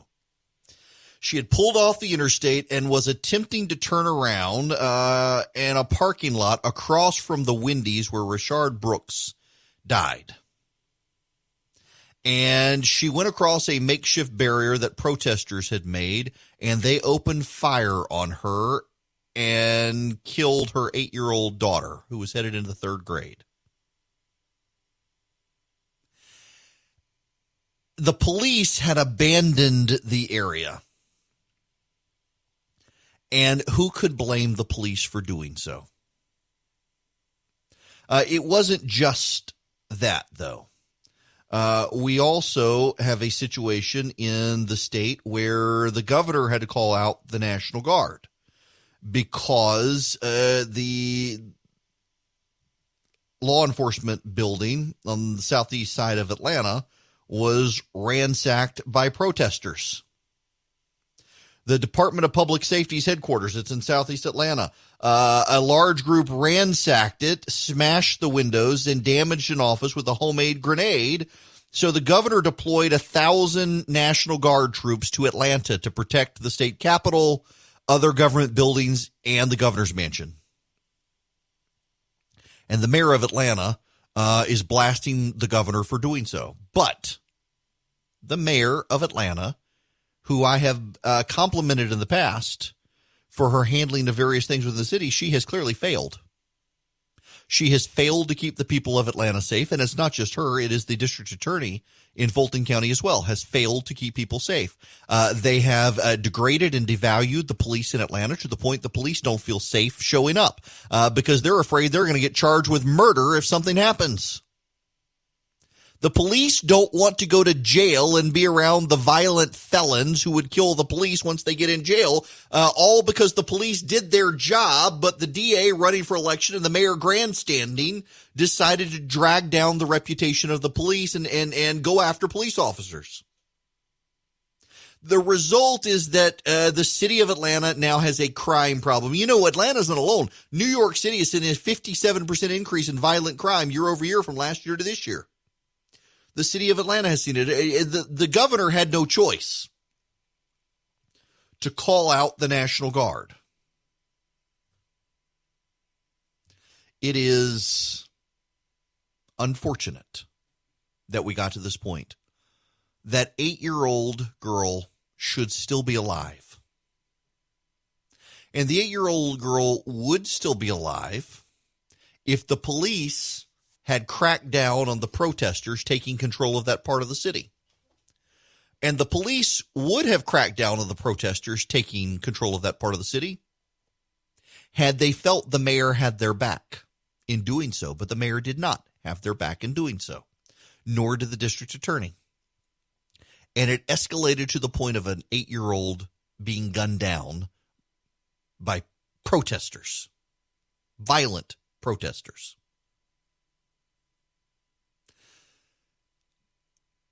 Let's get rid of the idea that police are dispensable. There are bad police officers. We saw one in the George Floyd video. But we also know that the police can't act when they are constrained by government forces. We see this situation. Ahmaud Arbery, down in South Georgia. The police wanted to act. The police believed that there was enough to arrest Ahmaud Arbery's killers. And it was the district attorney who essentially told the police not to bother. And we know this because a lot of them have spoken up and leaked. A lot of them spoke up and said behind the scenes on background to reporters that there was something there and there needed to be action, but they were constrained by local officials, local elected officials. The local elected officials are failing us. I personally think, and I don't want to keep beating a dead horse on this, but I think as far as officials go, it's probably time for Governor Kemp to mandate masks, not just encourage them, but mandate them, because there are a whole lot of people who are refusing to wear them. And I can't blame the people who refuse to wear them, given the muddied message that has come out of the media and Washington, D.C. I mean, for months they told us not to bother, it wouldn't do any good, and there is actually overwhelming evidence at this point that they do good. But people are hung up on that. And it's going to take more than an encouragement to get people to wear them. We've got failures of government these days. Now, and this goes back to my last hour. Government across the board, I think, is failing us right now. I think in Washington, D.C., gridlock isn't bad. Gridlock is actually a feature, not a bug of our constitutional system. Nothing can advance in Washington, D.C. through Congress unless both sides can get together and gain some level of consensus. It is very hard to get stuff done in Washington, D.C., and that is a feature, not a bug. It is easier to get things done at the state level, because federalism matters. The states matter. The states are semi-sovereign entities. But at the state and local level, we're also getting mixed messages. We're getting hyper-partisanship from various corridors. And we got to rely on the leaders to actually lead. And sometimes the leaders can't lead because the people they would lead would flat out revolt. Not violently, mind you, but just willful disregard of the law. Let's say the governor of Georgia mandates masks tomorrow, and half the people in Georgia refuse to wear masks when they go in public. What is the governor to do? Round them all up and put them in prison together so they can share the virus? There are constraints, and the governor recognizes this, I think. That's why he's encouraging people to do the right thing. He's going on a tour of the state, encouraging people to wear masks, but he don't want to mandate it. It was a very similar philosophically for him on why he took so long to order the state shut down, because he was afraid if he did it, no one would pay attention to it. And frankly, a lot of people didn't. But he had to act eventually. And he has to act in the face of mixed messages in Washington, D.C., and a president who wants to undermine him if he does something that the president doesn't like, and do so publicly, and a base of the Republican Party that is wrapped into a cult of personality, where if the president says jump, his supporters ask how high. Nobody wants to think for themselves anymore. No one wants to make up their own mind. No one wants to take the evidence and change their mind as the evidence changes. No one wants to process the evidence. Everyone wants to be outraged all the time, angry about everything, and listen to only those voices that tell you exactly what you want to hear. And I got to tell you, by the way, it's pretty difficult these days to be someone in talk radio who is a conservative and a Christian, but knows that probably half my audience is mad at me because I'm not telling you what you want to hear. I'm telling you what I think, and you can change the channel, and that's fine. But there are a whole lot of people out there who are so scared of losing their audience that they don't want to tell you what's actually going on. They want to tell you what you think is going on. They want to placate you and they want to cater to you, and they don't actually want to tell you the relevant stuff, the relevant information. And that frustrates me more than anything else. Y'all, I do not want a bunch of sycophants listening to this program. I don't need your attaboys. I don't need your pats on the back. They are nice on occasion. And I am perfectly happy to allow you to call in and disagree, and we can talk it out. And that's the way the world should work. We should be willing to disagree and be civil and respectful and maybe not change each other's minds. But the whole idea that I got to tell you what you want to hear, and that's what's happening so much in the political parties these days as well, is everybody wants to tell you what you want to hear as opposed to what you need to hear. People aren't interested in telling you the truth. They're telling you what you think is true, whether it is or not. And it is really hard, particularly if you're a politician these days, to try to lead through that. If the governor of Georgia came out tomorrow and told you all to wear a mask, I think he would be in the right. And I also think a sizable portion of the public would ignore him. And it would be on local businesses being the bad guys to enforce it, and local law enforcement enforcing it. And so I get his concern. I think the data is overwhelming. But I also, look, I've got people who are listening to this program right now who are friends of mine who are texting me telling me, nuh-uh, the data's wrong, and they're citing sources, many of which I dispute. It is amazing, the disinformation campaign. And that's the other thing here. If the Russians and the Chinese could be so engaged in our electoral process, how do we know they're not spreading disinformation right now? I had somebody on Facebook send me a private message the other day with a link to resources. It is a conservative activist group that claims to be a group of doctors. It is a group that actually argued back in the day that HIV did not cause AIDS and that vaccines do cause autism, and now saying that masks do nothing. Why would I want to listen to that group? Except it's a conservative group, so clearly that they must be telling you the truth because they're conservatives and progressives lie. No, they're not. They're actually lying to you. It is really hard to figure out what the truth is. And, you know, I'm not perfect at it. And I don't want you to hear me thinking that I feel smugly superior or something, because I don't know. Half the time I come in here and have to tell you I said something yesterday that was wrong because the data changes and I got to change with it. I'm at least trying to do my best to tell you what you need to know and give you a fair, competent analysis of it, other than just trying to be in the amen corner with the rest of you. What I do know at this moment, though, is that politicians across the board, left, right, and center, Democrat and Republican, are failing you because half of them are scared of you and half of them are scared of the mob. And so no one wants to be a leader anymore. Everyone is abdicating responsibility. Where did all of the grown-ups go? I have no idea where all the grown-ups went. But we're seeing this happen in Atlanta. The grown-ups went away, and they wouldn't have the police back. And an 8-year-old died because of it. And that's on the political leaders in Atlanta. That little girl's death is on them. That's on the mayor and the district attorney. It's not on the police. Because the police knew if they went in there and they tried to shut that down, that they would be overridden by the mayor. And if things got out of hand, the district attorney would prosecute them. They all know it. They've seen it happen in the last several weeks. The grown-ups have failed to be grown-up. They're catering to the mob. They're catering to the crowd. They're catering to the people who don't want to be told something they disagree with, even if what they disagree with is actually true. We live in a society these days that is challenged when it comes to facts and truth. Everybody has their truth. I'm so tired of that phrase. Let me tell you my truth. You know what? There is truth and there is not truth. It is not your truth or my truth. It is the truth. And if you don't like it, go somewhere else. Get a better education.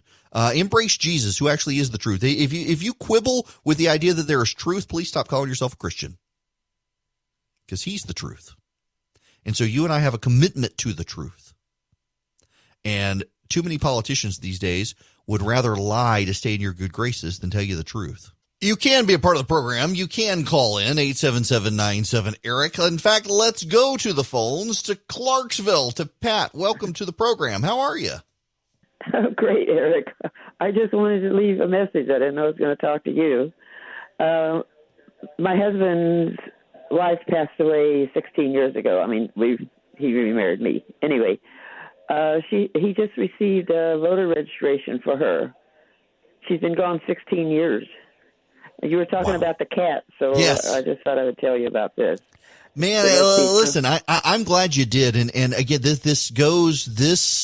it buttresses my presumption that what happened is that some Democratic group trying to register people to vote got bad voter files, or I shouldn't say bad voter files, just got old information and are targeting people. They're cross-referencing the list of citizens in Georgia who haven't voted, and people who should be around, and that's what's happening. And this is where you get voter fraud allegations from. Pat, thanks for calling and sharing. This is what happens is at some point someone without scruples is going to fill that out to see what happens, and it's going to cause problems. And we should expect hanky-panky. So I've got a piece in National Review I want to talk about when we come back about what happened in Georgia in 2018 and how the Democrats are going to – this is the Democratic playbook we're going to see. They're going to cause problems like this. And then they're going to claim that it's Republican voter suppression, and I want to navigate you through that.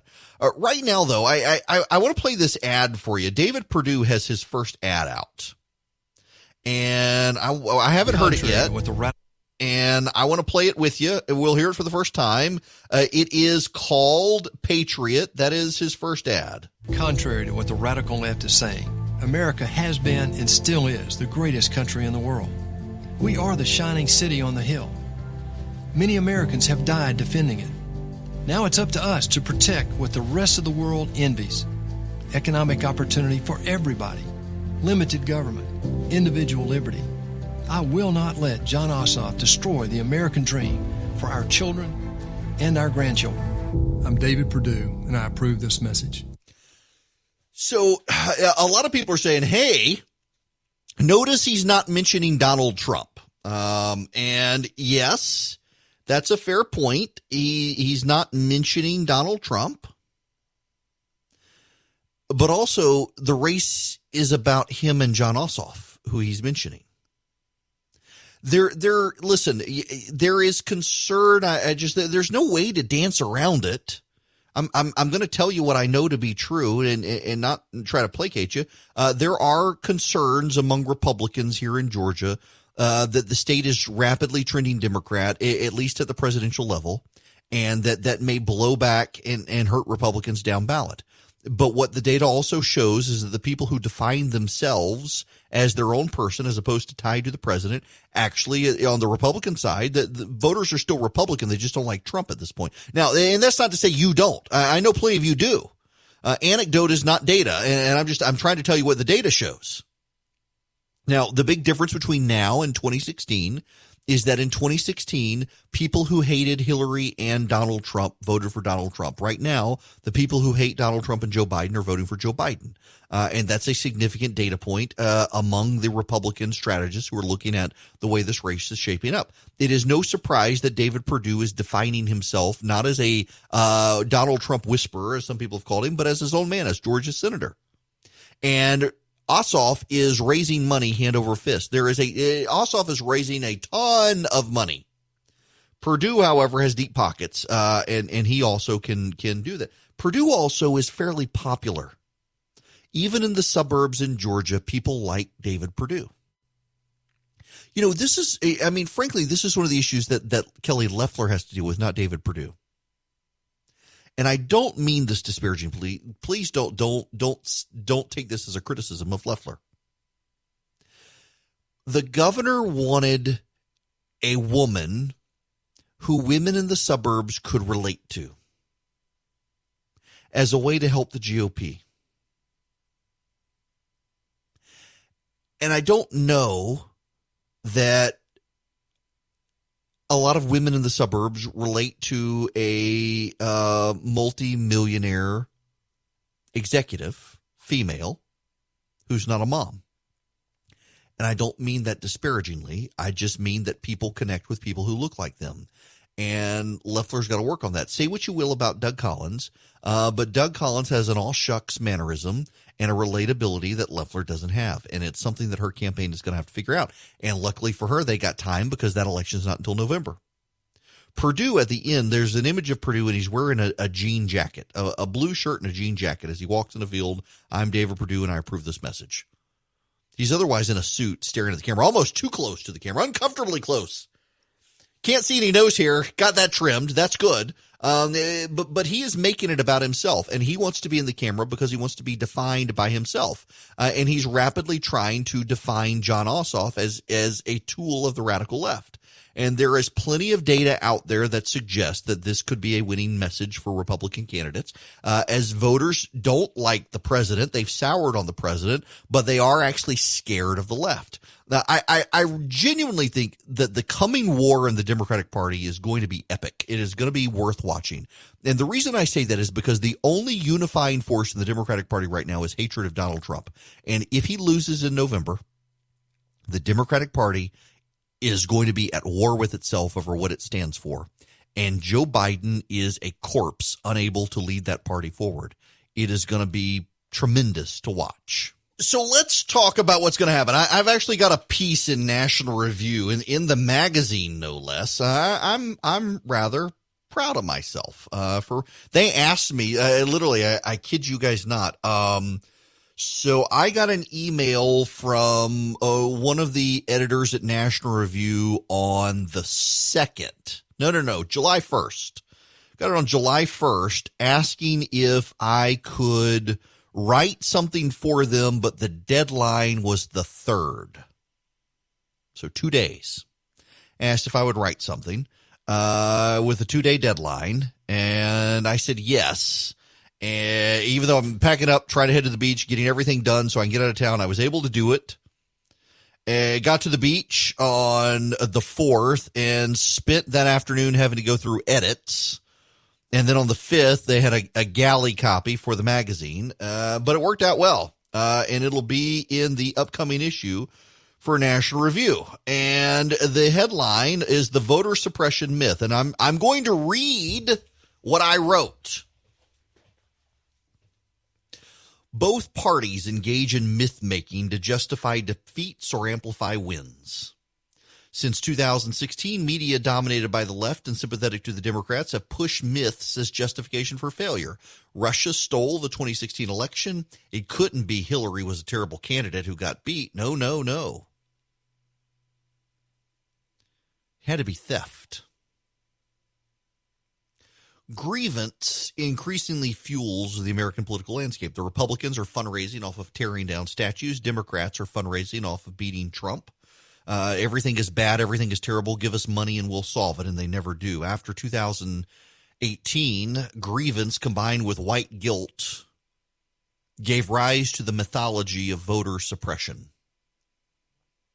Now, what do I mean by that? Well, we got to go back to 2018. I'm going to stop reading and I'll just tell you. In 2018, the media became enamored with Beto O'Rourke. I mean, the entirety of the 2018 off-season election cycle was a media love affair of Beto O'Rourke. He was described as having Kennedy-esque looks, and they ignored his hit-and-run DUI. Anything that made Beto look bad, they ignored because Beto was running against Ted Cruz, and the media was desperate to beat Ted Cruz. And when it was all said and done and the election was over, Beto O'Rourke not only lost, but did worse in Texas than Andrew Gillum did in Florida or Stacey Abrams did in Georgia. And the white reporters from New York were overcome with white guilt that they had ignored two black candidates who actually had a better shot at an election than Beto O'Rourke. And they gave so much attention to Beto O'Rourke, a lot of money Beto O'Rourke got undoubtedly would have gone to Abrams and Gillum had the media given them an ounce of time? Well, the media can't accept blame for that, so they got to come up with an excuse.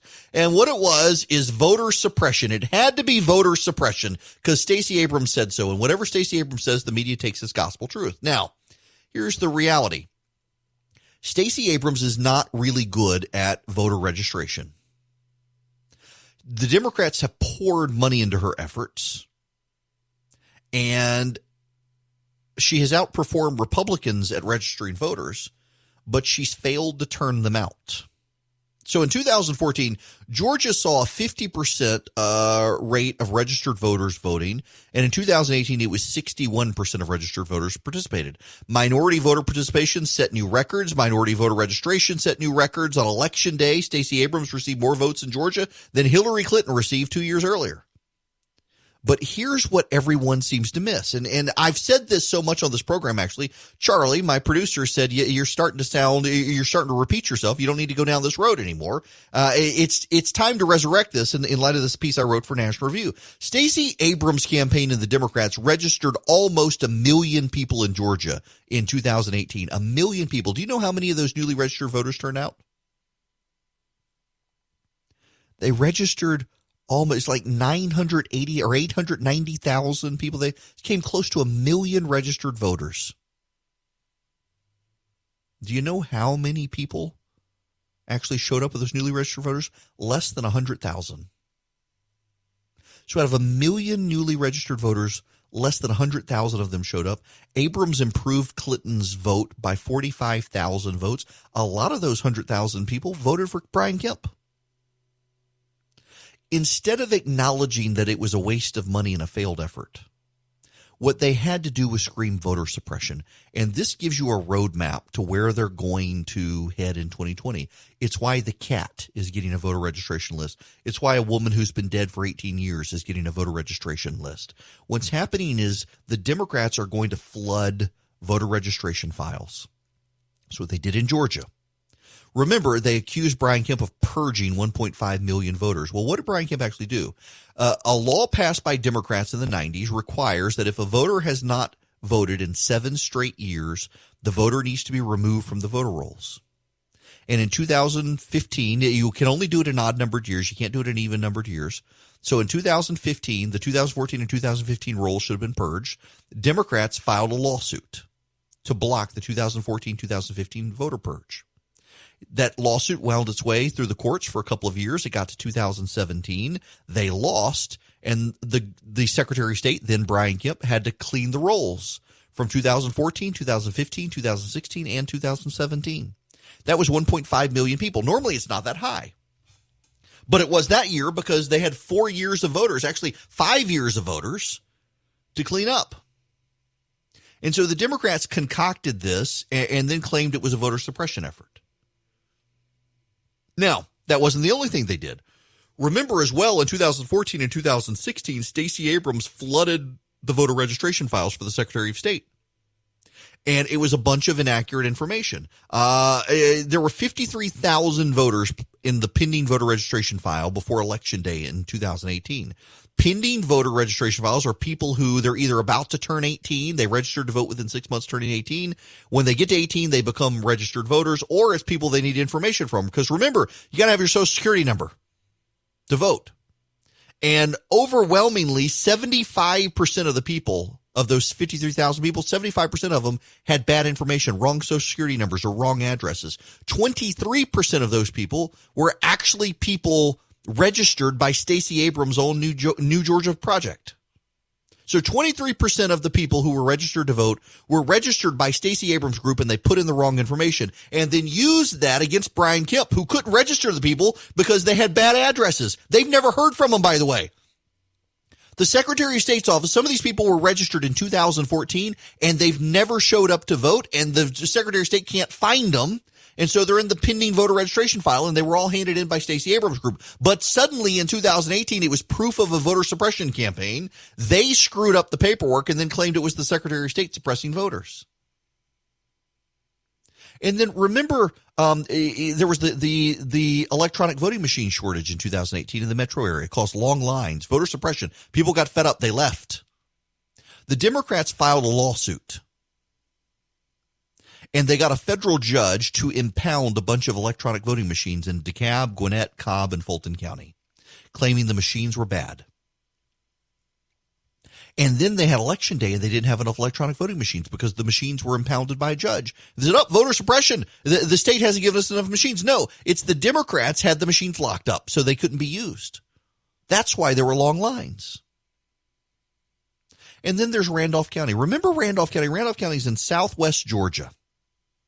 In southwest Georgia, the Democratic County Commission had a Democrat Board of Elections that decided to shut down a number of polling precincts. And the reason they decided to shut down the number of polling precincts is because they were not ADA compliant, Americans with Disabilities Act compliant. People who had disabilities had trouble using these precincts. And the county is poor.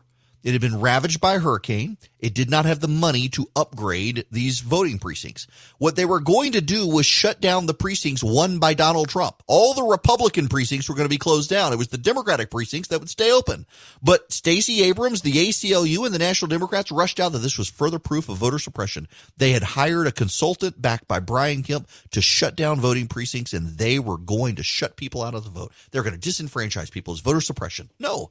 It was a Democratic Board of Elections and a Democratic County Commission that didn't have the money to fix up. So they left the precincts open until after the election. And then they did wind up closing the ones that were Republican precincts. They closed all the Republican precincts. No one cared then.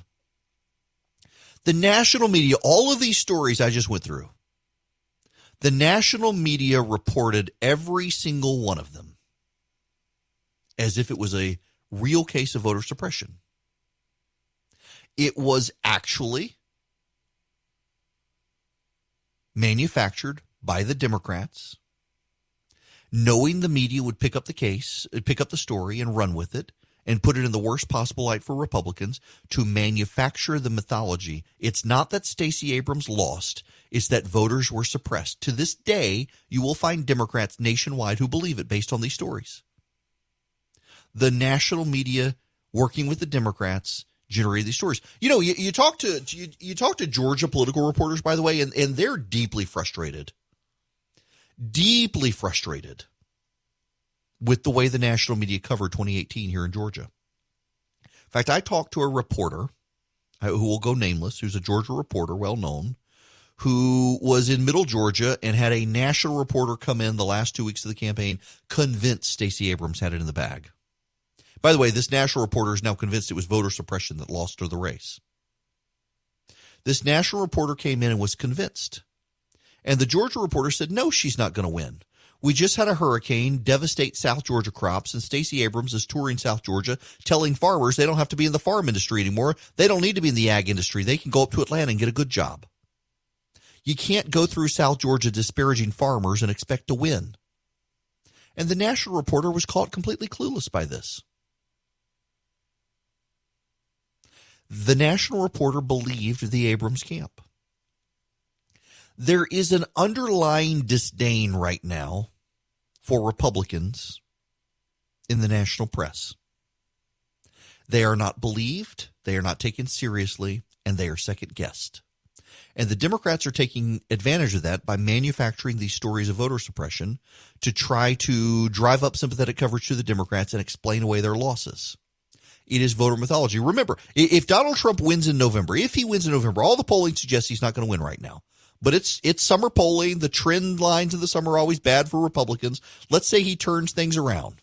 He turns things around. He gets focused. He reshovels the campaign. He gets rid of Brad Parscale. He puts in a competent campaign manager, and he wins in November. You know what the story's going to be? Voter suppression and the Russians stole it. That will be it. The Democrats cannot acknowledge losses. There has to be mythology built to explain a loss. Hillary Clinton was a terrible candidate who did not campaign in key states. And guess what? She lost those states. They would have you believe the Russians knew better than Hillary Clinton which states to steal and stole those states so that Hillary Clinton lost.